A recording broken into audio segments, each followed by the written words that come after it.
திராவிட முன்னேற்ற கழகத்தைச் சேர்ந்த 59 சட்டமன்ற உறுப்பினர்கள் இவ்வாகனங்களை பெறுவதில்லை என்று முடிவெடுத்துள்ளோம்.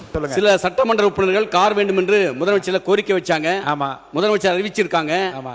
ஆகவே இல்லாதவங்க கொடுக்கூட வேணும்னு சொல்ல, எங்களை பொறுத்தவரை கார் தேவையில்லை என்பது எங்களுடைய நிலைப்பாடு என்பதை தெரிவித்துக் இப்ப என்கிட்ட கார் இருக்கு. இப்ப எனக்கெல்லாம் கேட்டீங்கன்னா கார் தேவையில்லை. அப்ப எங்களுடைய விருப்பத்தையும் கேட்டு எங்க கட்சியிலேயே 2 பேருக்கு வந்து உண்மையிலேயே பொருளாதாரத்தில் பின்தங்கியவர்கள் இருக்கிறாங்க. மற்ற கட்சி உறுப்பினர்கள் நான் போன வாட்டி அங்க கேட்ட போது கூட 2ஆம் முறை சட்டமன்ற உறுப்பினராக இருப்பவர்கள் கூட பொருளாதாரத்தில் பின்தங்கியவர்கள் இருக்கிறாங்க.